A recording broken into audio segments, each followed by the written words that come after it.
Ladies and gentlemen, please take your seats. Our program is about to begin.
Please welcome NGA Chair, Utah Governor Spencer Cox.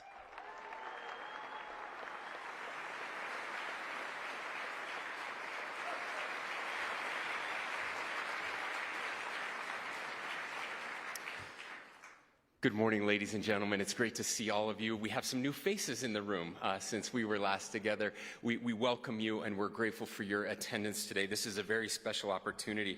I want to first start by thanking a couple people. A few weeks ago, Jonathan Friedman, who's the head of the World Trade Center Utah, and just happens to be the honorary consul to Ukraine, for Ukraine here in Utah, said, hey, we just found out that President Zelenskyy is going to be speaking at the NATO summit, and it's the same week as the National Governors Association. I wonder if we could see if there's a chance he'd just swing by. I mean, he's in the country. It's close, a couple thousand miles, and with the help of Owen Fuller, a dear friend who was part of the delegation to Ukraine last year, they reached out, and then I got engaged, and the incredible ambassador Oksana Makarova helped us.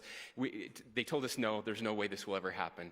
And then they made it happen, and so we're so grateful for them. I also want to thank President Stuart Adams, who is here with us, who led the first state delegation to Kyiv last year, representing the state of Utah. We're proud of our relationship with Ukraine and excited to announce this special visitor. Now, I know you want to hear from him more than me. I just have to say this. Look. There's a lot of nuance in the world. There are conflicts in the world. There are things that happen in world affairs. Sometimes it's hard to tell who the good guys and the bad guys are. This is not one of those times.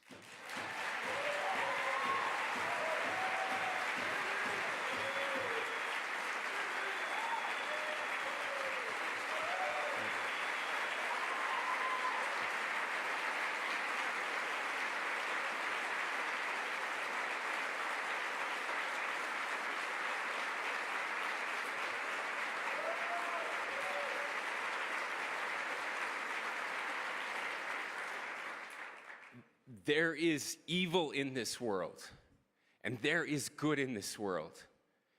And we have to be on the side of good, or we stand for nothing. Now, I've had an incredible opportunity to spend time with President Zelenskyy and the First Lady of Ukraine last night and this morning. And I want you to know that these are good people facing an impossible task. They did not sign up for this. And yet, when this conflict came to them, when this evil came to their doorstep, lesser people would have gotten on that plane and run. And this man and this woman did not do that. They stood up to evil, and their country rallied around them.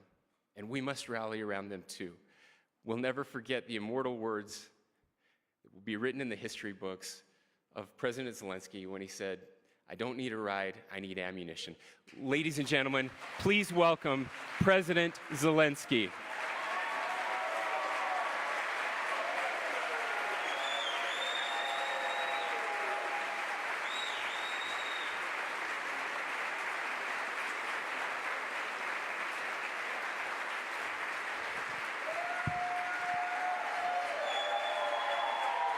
Thank you so much.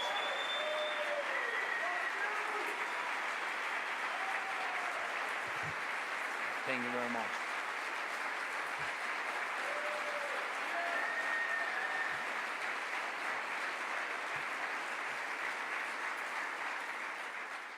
Thank you so much, Governor Cox, esteemed governors, and all present here. First of all, thank you very much for the invitation, and thank you who really cares about protecting life.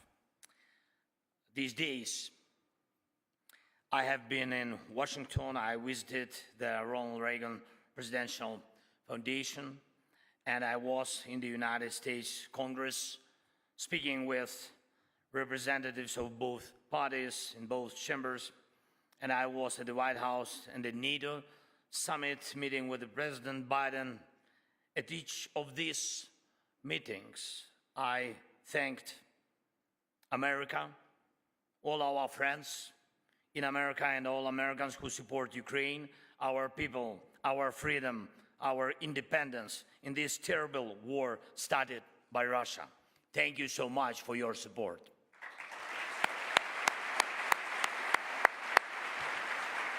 Thank you. Unfortunately, there are different wars in the world, but this is a war where it's absolutely clear what is good and what boundaries evil crosses. This is one of the most transparent battles between good and evil of our time. It's clear that Ukraine has done nothing wrong before God and people, and all the pain our country suffers is only the result of Russia's criminal actions and sick desires, only its unprovoked and unjust aggression. So it's so valuable that so many people and countries have united to help us to save our freedom, and thus the common human understanding that evil must always lose.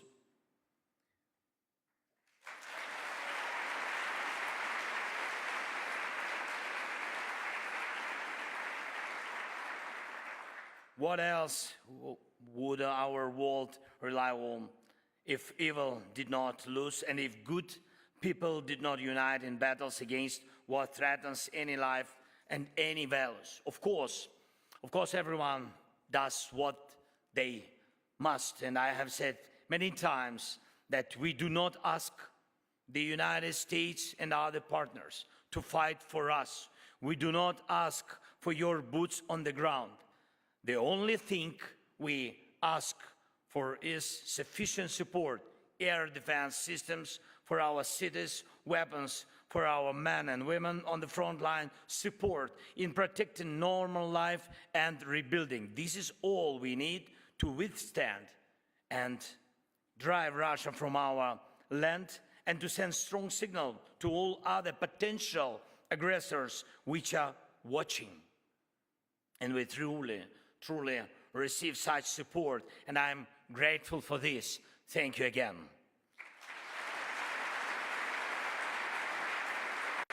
Thank you.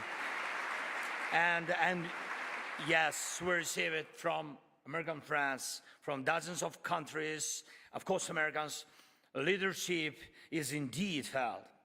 And we receive it from many just ordinary people, communities, companies from different parts of the world, and everyone who does not remain indifferent truly protects life.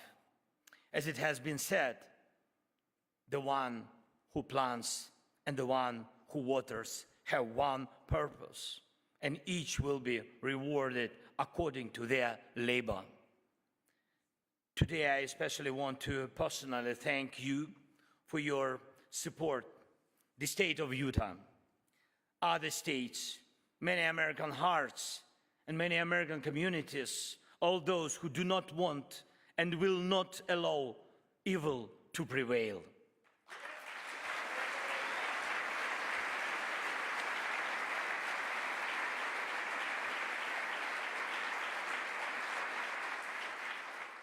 Dear friends, Many of you have probably heard or seen in the media about the recent Russian missile strike on a children's hospital some days ago.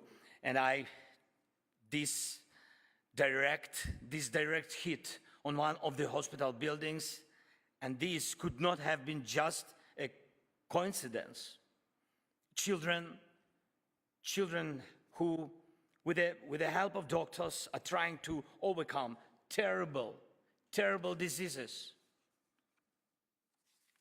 such as cancer and heart diseases, found themselves on the street amidst ruins, and some were trapped under the debris. The hospital, the name of this hospital, by the way, Ochmadit, one of the best children's hospital, not only in Ukraine, but in all of Europe, was significantly damaged. And we are now working to quickly restore its operations and ensure that children can be treated in other hospitals. Cancer does not wait for the Russians to stop bombing our cities.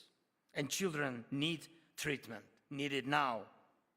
Children also need to go to school, and their parents need to feel at least basic safety to be able to live, be able to work, and provide for their families. Just think about the numbers. Russia destroyed nearly 160,000 of civilian objects, just 130,000 homes, 3,000 schools, 700 medical, and 170 churches. Who are they? All of this presents us with a huge range of tasks, and many of them will be resolved within communities very close to the ground.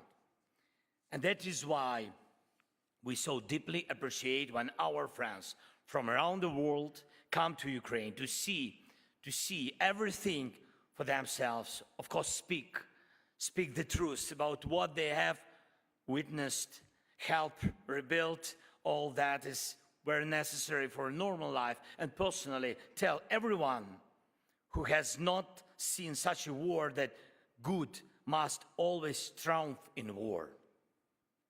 To make this happen, to ensure the true victory of good, your voice, each governor, each community leader, all pure hearts is crucial.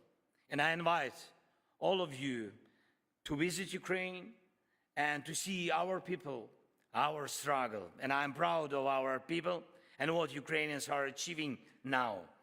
Believe me, together we can achieve much more for all of us, for our countries, for our communities, for our people. I invite you to build people-to-people connections that will last forever. And we already see Yuda's contribution to rebuilding our country, and you have helped thousands of people, and such help can be help for millions of people and for the cause of good in general, which rewards everyone, regardless of where they live, because we all share the same values, and we do not want war to disrupt life anywhere. Thank you for your support, and I wish you fruitful work, productive discussions, of course, at these meetings, and I hope that together, Ukrainians and Americans, we will prevail. God bless America and Americans. Slava Ukraini. Thank you so much. Thank you very much. Thank you so much.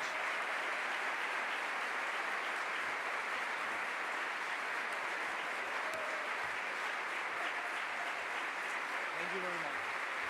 Thank you so much. Please remain in your seats as President Zelenskyy exits. Now, approaching the podium is Colorado Governor Jared Polis. Thank you, President Zelenskyy.